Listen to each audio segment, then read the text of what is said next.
Bom, portanto, vamos dar início ao painel sobre turismo e, portanto, nesse sentido, portanto, vou dar a palavra. Portanto, este painel é presidido pela doutora Andreia Ventura, administradora do Porto de Lisboa, e para quem passa a palavra. Muito obrigado. Começo por agradecer o amável convite que o Fórum Empresarial da Economia do Mar me fez para estar aqui hoje presente e cumprimento especialmente o seu presidente, o Dr. Bruno Bobone, e o seu secretário-geral, engenheiro Fernando Ribeiro e Castro. Cumprimento também os representantes da Câmara Municipal de Cascais e os deputados aqui presentes. Pediram para fazer uma apresentação na ótica do turismo e por isso vou muito brevemente falar-vos sobre o turismo marítimo e o turismo náutico no Porto de Lisboa. Tenho aqui uma apresentação que começa por fazer um enquadramento mundial do turismo para que melhor possamos perceber as potencialidades que este mercado dos cruzeiros tem para Portugal e também para o Porto de Lisboa. Nós temos 983 milhões de turistas internacionais, e aqui falo em termos de turismo mundial, não especificamente no turismo de cruzeiros, com diferentes nacionalidades, mas à cabeça com europeus. Tem havido um crescimento no turismo internacional, mais 4,6% face aos 940 milhões registados no ano de 2010. Ora, o turismo de cruzeiros representa apenas 2% deste turismo global, o que quer dizer que, não obstante o seu crescimento sustentado, mais 9% face aos 18,9 milhões de 2010, portanto, registando cerca de 20,6 milhões de cruzeiristas ou de passageiros de cruzeiros, temos muito potencial de crescimento. E as pessoas que mais fazem cruzeiros são os norte-americanos, seguidos depois dos europeus e depois do resto do mundo. Em termos de principais destinos de cruzeiros, são sobretudo as Caraíbas, Norte da Europa e Transatlântico, Mediterrâneo, América do Norte, o resto do mundo, e depois, no gráfico ao lado, temos os principais destinos dos turistas europeus. Portugal em passageiros de cruzeiro. Se compararmos com os últimos anos, vemos um crescimento, portanto, comparando o ano de 2011 com o ano de 2007, 78%. Passámos de 686 mil cruzeiristas ou passageiros de cruzeiro para mais de 1.200.000. Em termos de escalas, os números ou o crescimento não é tão expressivo, na medida em que os navios têm cada vez maior comprimento e maior capacidade. Portanto, 29%. Se falarmos agora na evolução em termos de portos, vimos que o porto que o ano passado, em 2011, os dados são de 2011, registrou o maior número de passageiros de cruzeiro foi o porto do Funchal, imediatamente seguido pelo porto de Lisboa, representando estes dois portos cerca de 1.050.000 passageiros, do total de 1.200.000 em Portugal. Já em termos de escalas, passa o Porto de Lisboa a liderar, seguido imediatamente do Porto do Funchal, na medida em que Lisboa é visitado por navios de cruzeiro de menor capacidade, mas por mais navios de cruzeiro. Porto de Lisboa. Evolução das escalas. De 2007 a 2011, portanto, fazendo a mesma análise comparativa, temos um crescimento em termos de escalas de 29%. 29% de 256 escalas em 2007 para 330 em 2011.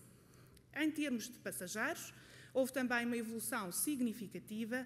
Passámos de 305 mil, ou cerca de 305 mil passageiros em 2007, para mais de 500 mil de passageiros em 2011. O ano de 2011 foi um ano que registro com muito agrado, na medida em que nós passámos, nós, Porto de Lisboa, pela primeira vez a barreira do 500 mil de passageiros. 502.644. Em termos de caracterização do nosso tráfego, dos passageiros que visitam o Porto de Lisboa, eles são, sobretudo, passageiros que vêm em trânsito, isto é, que chegam a bordo dos navios no início do dia e que se vão embora ao final do mesmo, e não passageiros em turnaround, aqueles que embarcam e ou desembarcam no Porto de Lisboa, embora seja um mercado em que nós queremos apostar e queremos crescer. E estou ciente que nos estamos a dotar das condições necessárias para que esta evolução possa significar uma evolução nos passageiros em trânsito, mas sobretudo nos passageiros em turnaround, onde ainda temos muito para crescer, porque se pensarmos no tal meio milhão de passageiros, vemos que 90% do nosso tráfego são passageiros em trânsito, representando os outros 10% apenas o mercado de turnaround. Porque a turnaround é mais interessante não só para o Porto, porque as taxas portuárias são mais elevadas, como também é mais interessante para a economia regional e para a economia nacional. Previsões. Confesso que, quando fiz este slide, fiquei triste, porque ele teve que ser adaptado face à minha última intervenção, e foi adaptado face à minha última intervenção, porque nas escalas não estavam aqui 322, mas mais 12. Isto é, 12 escalas que perdemos com a greve de setembro nos portos portugueses e, em particular, no Porto de Lisboa. Ainda assim, estes navios que nos visitam são navios com maior capacidade e, nessa medida, vamos ter mais cerca de 20 mil passageiros do que no ano anterior, mas não deixa de ter sido uma tristeza termos perdido estes 12 navios e alguns dos quais em turnaround. 2013 esperamos também um crescimento com 348 escalas, 556 mil passageiros e 16 navios novos, não necessariamente navios que saiam de estaleiro, mas que vêm pela primeira vez ao Porto de Lisboa. Quanto à evolução da dimensão média dos navios, reflete aquilo que vos disse há pouco, são cada vez navios de maior dimensão os que visitam o Porto de Lisboa, embora tenhamos também navios pequenos a visitar-nos. Capacidade média, também assim, cada vez com uma capacidade maior os navios que visitam o Porto de Lisboa. O navio que visita o Porto de Lisboa com maior capacidade em termos de passageiros é o Independence of the Seas, que entre passageiros e tripulantes tem cerca de 6 mil pessoas a bordo, quando vem cheio. Relativamente ao navio com maior comprimento, embora tenha menor capacidade, é o Queen Mary 2 com 345 metros, enquanto que o Independence of the Seas tem apenas 339 metros. Em termos de sazonalidade, nós somos cada vez menos um porto sazonal. Isto é, temos um prolongamento da época e um aumento dos cruzeiros de inverno, embora 59% do nosso tráfego se concentre nos meses de abril, maio, setembro, outubro. Também por essa razão nós tivemos um impacto tão grande da greve de setembro, não é? 12 navios desviados. Itinerários são variados: Atlântico, Mediterrâneo, portos ingleses, Mediterrâneo e portos ingleses, viagens de reposicionamento, entre outros. Em termos de nacionalidades dos cruzeiristas ou dos passageiros de cruzeiro que nos visitam, temos, ao contrário daquela que é a tendência mundial, sobretudo passageiros europeus. Portanto, em primeiro lugar os ingleses, depois os alemães, os italianos e só em quarto lugar aquela que é a tendência internacional, que são os americanos. Já no que diz respeito ao turnaround, depois temos sobretudo o tráfego de portugueses, americanos, brasileiros, ingleses e alemães. Ranking dos operadores, nós somos visitados por todos os operadores. Impacto económico. Utilizando aqui os dados do Observatório do Turismo de Lisboa e falando nos passageiros em trânsito, que, como já disse, são, digamos, passageiros que gastam menos na cidade e que representam também menos em termos de taxas portuárias, nós temos que eles gastam 100 excursões cerca de 53 euros. Nessa distribuição que esse gráfico demonstra, compras, alimentação, transportes, visitas culturais, o que quer dizer que, se fizermos uma conta simples, 53 euros vezes 502.644 passageiros, e se somarmos os 203 mil tripulantes, que gastam em média, de acordo com os dados do European Cruise Council, cerca de 21 euros, chegamos aos quase 31 milhões de euros, isto sem falar nas taxas portuárias, sem falar nas excursões, sem falar no emprego, sem falar na reparação naval, portanto, só com esta deslocação do cruzeirista à cidade. Quanto ao Porto, eles representam cerca de 11% do total da receita da APL. Portanto, foram em 2011 responsáveis por uma receita de mais de 5 milhões de euros. Satisfação com o destino. De acordo com o mesmo inquérito de que vos falava há pouco, nós temos que os cruzeiristas que nos visitam e que preenchem este inquérito são cruzeiristas muito simpáticos no que diz respeito ao destino, portanto eles têm um grau de satisfação de 8,1% com o Porto de Lisboa. Este grau de satisfação tem vindo a aumentar, era no ano de 2010 de cerca de 7%. Há 72% que consideram provável ou muito provável regressar a Lisboa e recomendam Lisboa como um destino de cruzeiros e como destino turístico. Porto de Lisboa tem sido reconhecido em 2009 como melhor destino de cruzeiros da Europa, naqueles que são os Oscars do turismo, em 2011 como melhor porto internacional de cruzeiros e tem estado sistematicamente nomeado desde 2009 e até ao presente ano como melhor destino de cruzeiros e melhor porto de cruzeiros da Europa e do mundo. Nós temos terminais de cruzeiros em Alcântara e em Santa Apolónia, o terminal principal é em Santa Apolónia, onde dispomos de 1.544 metros de cais acostável. Temos um porto com acessos portanto, aberto 365 dias por ano, com acessibilidade franca e, portanto, que nos permite receber qualquer navio de cruzeiros que esteja a operar na Europa. O Nova GAR de cruzeiros, portanto, nós fizemos obra na infraestrutura marítima, onde o Porto de Lisboa investiu com o dinheiro do seu orçamento e não do orçamento do Estado, portanto, com o dinheiro das suas receitas, investiu cerca de 54 milhões de euros para o dotar de condições adequadas, dos tais 1.544 metros de cais acostável, ainda tem capacidade de expansão. Agora resta-nos fazer a GAR.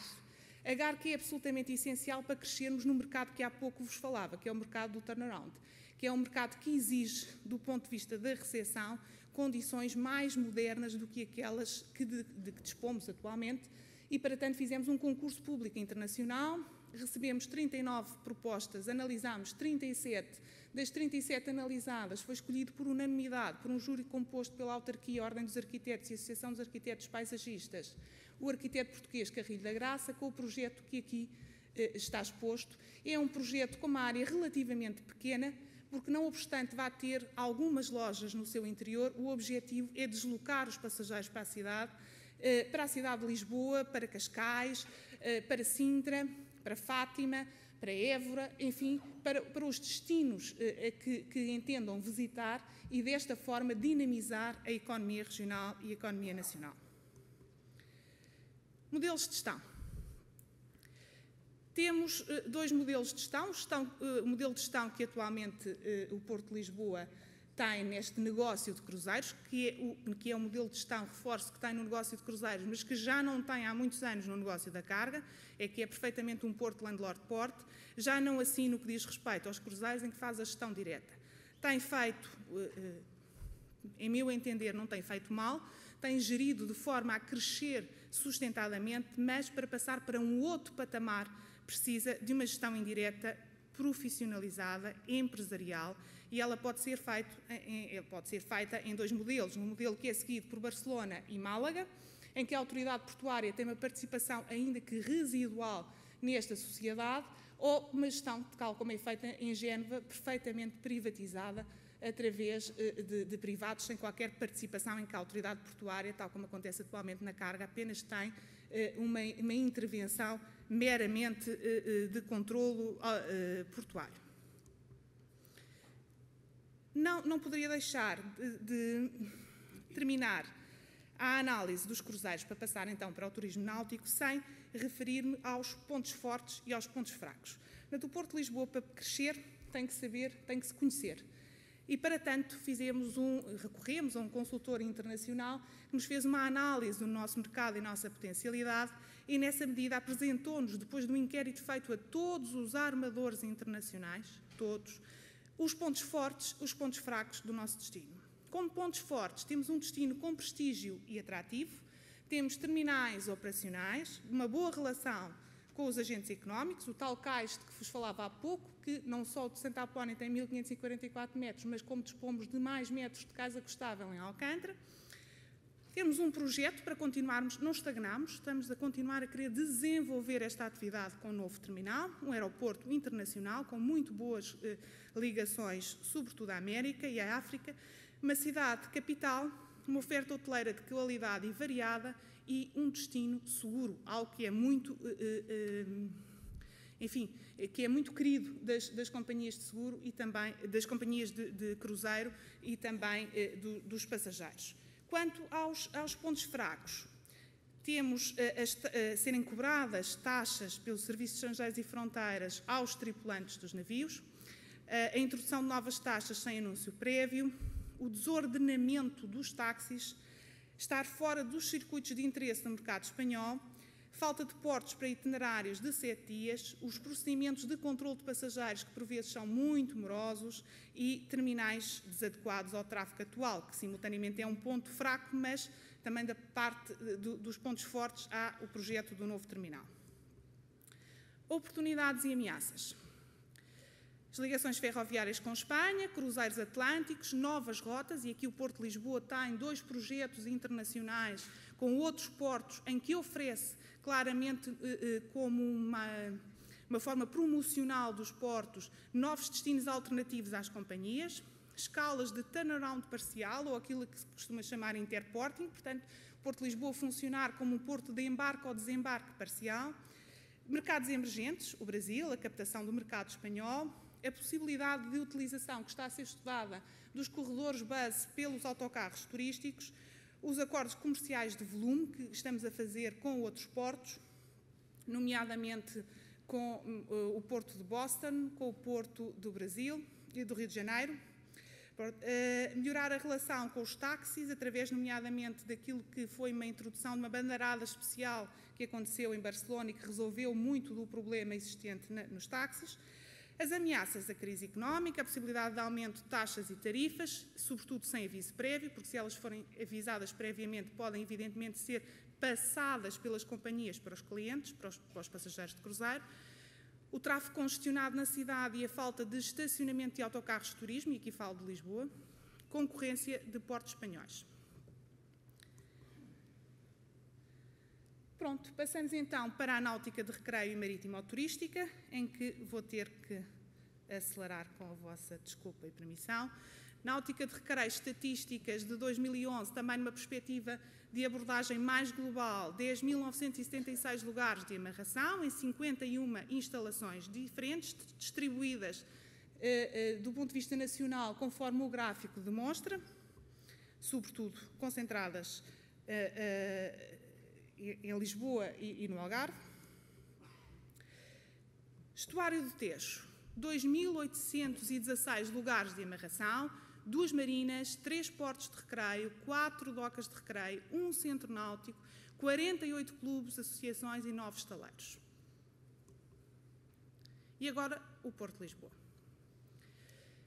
1.118 lugares de amarração, 410 lugares de reparação e parqueamento a seco, com 4 docas de recreio, que estão aí ilustradas nas fotografias que agora estão no PowerPoint, mais de 500 embarcações estrangeiras por ano, sobretudo de nacionalidade francesa. Sabemos, o Porto de Lisboa tem a consciência de que a náutica de recreio não são apenas marinas e docas. Ainda há pouco, no intervalo, falava com alguém que muito estimo e que está ligado a este interesse que é a náutica de recreio, e dizia que é sobretudo essencial que tenhamos possibilidade de chegar à terra, estando em água, estando no mar, estando no rio. E nessa medida o Porto de Lisboa desenvolveu um estudo, consultando para tanto todos os municípios da sua área de jurisdição, isto é, 11, o Piranet, através do qual identificou todos os lugares com potencial, desde a rampa de varar até à marina. E eles estão em desenvolvimento a diferentes níveis e com diferentes parceiros privados, públicos e até através do Porto de Lisboa também. Só. Parqueamento a seco, parque de reparações no Centro Náutico de Algés, foi uma concessão que foi lançada pelo Porto de Lisboa e que está em funcionamento. Doca de Pedroços foi recuperada e será colocada no mercado. Foram consolidadas as infraestruturas marítimas, requalificada a área envolvente, dispõe ou pode oferecer 220 lugares de amarração para embarcações até 25 metros, portanto há uma área disponível para construção e reabilitação. Este processo foi feito em parceria com a Câmara Municipal de Lisboa e com a Câmara Municipal de Oeiras, porque estamos em áreas, esta área de jurisdição do Porto, portanto está ali na confluência dos dois municípios e, portanto, foi feito em parceria esta qualificação para receber este grande evento internacional que foi a Volvo Ocean Race. Aliás, tivemos dois, que passo a mostrar o outro, o Tall Ships Race, que levou ao nosso cais novo de cruzeiros uma imensidão de gente e que teve esta expressão que eu penso que as fotografias tentam ilustrar, mas não ilustram. A marítima turística, que tem conhecido também um crescimento significativo, temos atualmente 25 operadores e 47 embarcações. Para não me alongar mais, agradeço-vos a atenção que me dispensaram e digo-vos que este impacto económico da náutica de recreio significou 2.155.000. Muito obrigada a todos.